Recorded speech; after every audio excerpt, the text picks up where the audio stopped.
On this episode of the Turnbuckle, MLW signs a deal with a cable channel. We get a backstage update on Naomi's WWE status, and we get backstage details on why WWE announced Cody Rhodes for the Royal Rumble. Folks, we're adding your favorite wrestling news into some wrestling moves because it's time, you know what I said, for the Turnbuckle.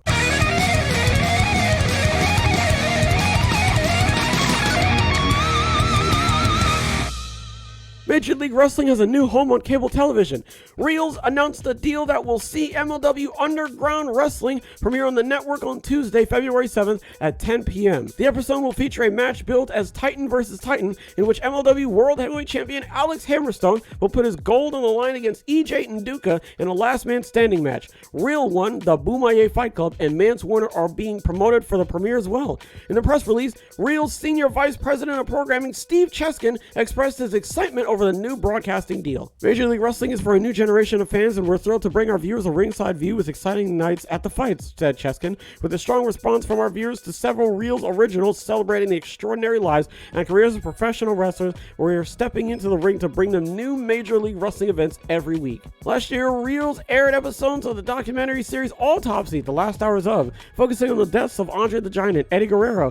MLW CEO Court Bauer also shared some words in the press release touting that MLW and Reels are the perfect match. Wrestling has never been hotter, and MLW Underground Wrestling will deliver a weekly adrenaline rush when we join the Reels roster February 7th, said Bauer. The extraordinary growth and success of Reels with its lineup of must-see programming is a perfect fit for MLW.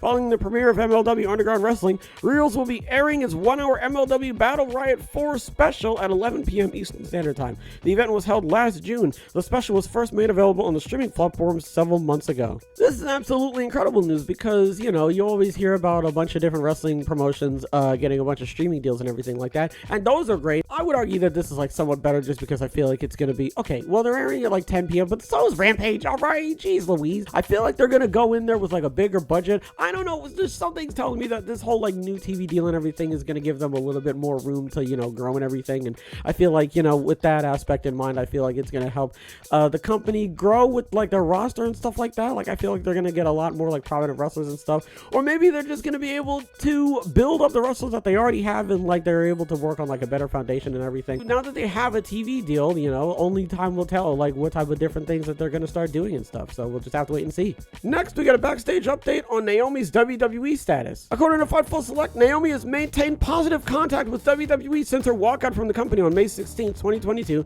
with one WWE higher-up telling the news outlet that they're confident about her eventual return. However, the anonymous WWE exec did not provide a timetable for Naomi's return, especially when asked about her possible appearance on Monday's Raw's XXX in Philadelphia. The report added that Naomi's contract was close to expiring at the time of her walkout, and that both sides seemed excited about reaching a contract extension. Furthermore, Naomi was reportedly headed for the, quote, biggest money contract of her career until the negotiations were derailed by her and Sasha Banks' abrupt walkout. For what it's worth, Rhea Ripley confronted the Bloodline on last week's Raw and went as far as to taunt Solo Sikoa via social media Tuesday. Fans have suggested the likelihood of the Bloodline recruiting a female member to confront Ripley, in the same vein that the OC added Mia Yim to their ranks during their feud with the Judgment Day. Naomi last wrestled at a WWE live event on May 15, 2022, where she and Banks defended their women's tag team championships against Shayna Baszler and Natalya. The very next night, Naomi and Banks would stage a walkout from WWE owing to a reported creative differences. I feel kind of bad simply because I just didn't even consider Naomi to be the member that they were teasing. I just assumed that it was going to be The Rock. If they brought in Naomi, it would obviously be a lot more impactful, just because I feel like they don't really have to worry too much about trying to like, I think they, you know, they don't have to worry too much about like, oh, how are we going to like build around this and everything like that. Like, Naomi can literally just like start wrestling as soon as she returns, you know? So I feel like it could get a lot of different storylines started up and everything. And, you know, it could build more fuel to the fire of the Judgment Day Bloodline feud and stuff. So I feel as though that would probably be a better route to go down. I don't actually know if they're going to do it, but I mean, if I'm WWE, that would probably be the best idea for me. And we just sort of like save The Rock at the Rumble maybe, or like maybe after the Rumble or something. I don't really know, but it seems like, you know, Naomi would probably be the best decision. But listen, we don't actually know. It could be neither of them. You never know. It could be like, it could be Rikishi, you know what I mean? Like, Naomi obviously seems like the best fit. So it makes sense that they would choose Naomi, so we're just going to have to wait and see if that's what ends up happening. happening. Finally, we got a backstage news update on why WWE announced Cody Rhodes for the Royal Rumble. Rhodes has officially been announced for the Royal Rumble after being sidelined for months due to a torn pectoral muscle. A number of fans were expecting Rhodes as one of the Royal Rumble's surprise entrants this year prior to his confirmed involvement, looking to video packages airing on Raw that showcased his road to recovery as an overt hint of his comeback.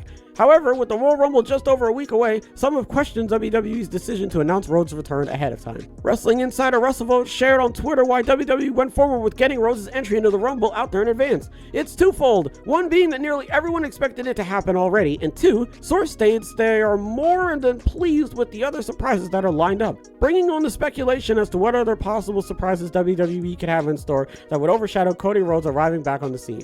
The Rock seems like an easy starting point. The Rock has long been rumored to return and face undisputed WWE Universal Champion Roman Reigns in the main event at WrestleMania, something a Royal Rumble win would surely guarantee. However, surprise entrants don't always have to be in line to win the Rumble. Sometimes their involvement could be to set up potential matches down the road, like at WrestleMania, with encounters within the Rumble match serving as the catalyst for those storylines to kick off. The names of John Cena and Stone Cold have certainly come up in recent months for this year's WrestleMania, and they would certainly fit into the more than pleased category. So, it doesn't really... Okay, the first reason that they gave doesn't make any sense. I don't understand why they wouldn't just announce him into the match. If you're announcing everybody else into the match, I don't understand why Cody Rhodes can't just join the party. That doesn't really make a whole lot of sense to me. But I like the second part, they were pretty much saying like, oh, whatever, we're so confident about, so-and-so returning that we can just tell them that Cody Rhodes is coming back. Again, would have made it more impactful, but it tells you that I feel as though they have a lot of different people lined up. I don't necessarily know who it could be. A lot of people thought the Curse Masters was going to end up showing up, and he was like, no, I'm not going to be there, unfortunately. There's a chance he might just be lying. We don't actually know. Kylie Ray could be there. Carlito could come back. Zack Ryder recently filed a trademark for his name, so he could show up. I mean, it could be a lot of different people. And I mean, like the article said, if it's, something that is going to end up pushing a feud like down the line for a potential WrestleMania match, or if it's just going to push a potential feud down the line and then that's just something that gets them into the roster and everything, then that's more fuel to that fire. I guess we're just gonna have to wait and see who the people are gonna be, because with WWE touting about this, they must be good, so maybe it'll be The Rock. I assume it'll probably be John Cena. It makes a lot more sense if it'll be, I'm gonna genuinely be surprised if it's Stone Cold. That'll definitely be something that I'm looking forward to, but only time will tell. We're just gonna have to wait and see who actually shows up, and if The Rock is actually gonna start at WrestleMania, or if he's gonna show up at the 30th anniversary. We're just gonna have to wait and see. What do we talk about? MLW signs with a cable company. This is great for them. It just has more, foundation for them to go off of. I feel like they were obviously doing fantastic, being on like streaming services and stuff like that. But again, I feel like them being on cable TV will help them a lot more. I feel as though them being on cable TV will just give them a bigger budget. I don't know anything about, the contract negotiations and all that sort of stuff. I don't know the ins and outs of that, and I'm not going to pretend to know. But I mean, it would make sense, if you're going on cable TV, that you would get at least a bigger chunk of change to work with that and everything. And it's probably going to lead to more sponsors and stuff like that, so it'll lead to even more money down the line. So I can't wait to see what MLW does with that. Hopefully we see major improvements sooner rather than later. Naomi could potentially be at the 30th anniversary of Raw. There's really no way of knowing, but it seems like the most likely outcome. Again, I assumed it was going to be full-on family bloodline members, but then I was like, yeah, it also makes sense that we could possibly see Naomi there. I don't really think it has to specifically do with genuine bloodline family ties. I think you could just, not so much be related to them, but in the sense of they're not even related. So and yeah, it just makes the most amount of sense because, she's with Jimmy, right? Jimmy Uso. There you go. Wife's the Jimmy Uso. All right, I had to make sure, okay? So yeah, there's a potential chance we could see her. There's a potential chance we could see her at the Royal Rumble. So we'll just have to wait and see. And they announced Cody Rhodes because they were so confident that everybody, of all the other people that they had lined up, that they were just whatever, we're just going to tell you it's going to be Cody Rhodes. And you'll be perfectly fine with that. I was like, okay, I'll take your word for it, man. All right, I'm not even going to sit here and I'm not even going to doubt your confidence, I guess. I'm just going to have to wait and see what happens. So only time we'll tell who's actually going to show up. Folks, that's going to do it for this episode. Hopefully everybody has a wonderful tonight and a wonderful tomorrow. As always, big hugs. Big hugs all around.